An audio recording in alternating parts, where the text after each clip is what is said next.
Good morning. Good morning. Welcome to Sew Like a Pro. Today I want to demonstrate how to create a backpack. So I bought a pair of shoes and they gave me a free backpack.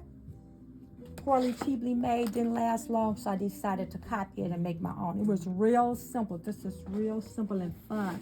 You want to use a heavy fabric, medium weight probably, like a canvas or a denim, something that's strong that's going to hold up. I applique mine. You don't have to applique yours. I lined mine. You don't have to line yours. This is a webbing. I made my own. You could purchase a cord to use for your drawstring strap, or my new bag, I just made it to match. For example, I cut mine 2 inches wide. I pressed it down the center. Then I took and I pressed this to meet in the center. And then I pressed these to meet along the edge. And then you edge stitch on both sides. And then you'll get you a nice long strap if you want to make your strap. So I cut my pieces 20 by 20 inches. You don't want it too big as the backpack, depending on what you're going to carry. So the first thing you want to do is sew the bottom together. I stitched the bottom together and then I edge stitched it for security to keep it nice and strong. I did an edge stitch. And we want to use 1/2 inch seam allowance. We don't want to use skimpy 1/4 inch seam allowance for a backpack.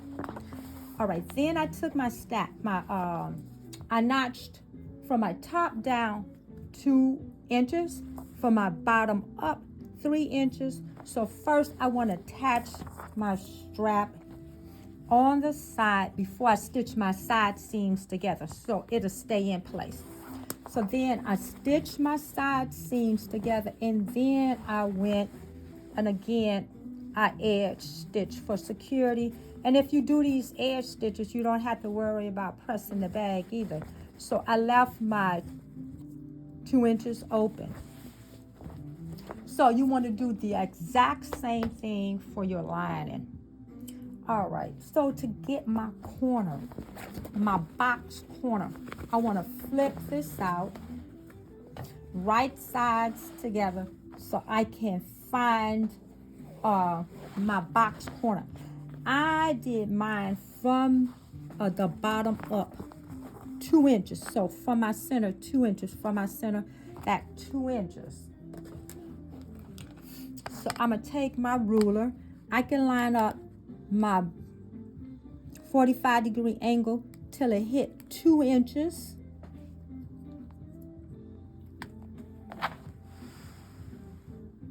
There we go.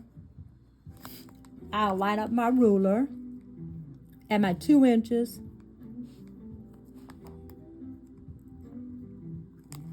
And then square, draw a line across. And you can check the measurement and see if you have exactly your 2 inches and your 2 inches from your center out. You could just do the same thing. Measure from your center out, measure from your center out, and then you'll have your stitching line to create your box corner. So I usually don't have a box corner more than 4 inches wide. You just want to expand wide enough to drop your materials in there. Then I put a pin in there, secure it in place so it don't move. And then I would stitch it, and then I would stitch it again twice. So I stitch it, flip it, stitch it again, and trim the extra fabric off. You want to do the exact same thing with your lining. So with my lining, if you want a pocket, you want to go ahead and create your pocket and sew your pocket on. Before I made for my granddaughter a cell phone pocket. That's on my lining. So you want to do the exact same thing with the other side, right sides together. Put the strap in place on the side. I also cut extra off my top and created a handle in case I wanted to grab my bag by the handle. We will come back and I will show you how to join the lining together. So first we need to select the fabric. We need to have our cord ready, whichever kind of cord that you want to use. You want to cut your lining and your main fabric exactly the same. Then we attach the strap at the bottom.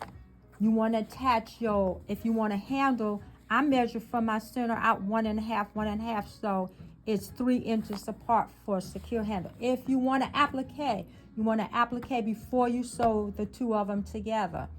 If you want an inside pocket or outside pocket, you want to sew those on also before you join them together. We are using a 1/2 inch seam allowance on the entire bag, and we edge stitching for extra security. See you soon for how to join the lining and the outside bag together.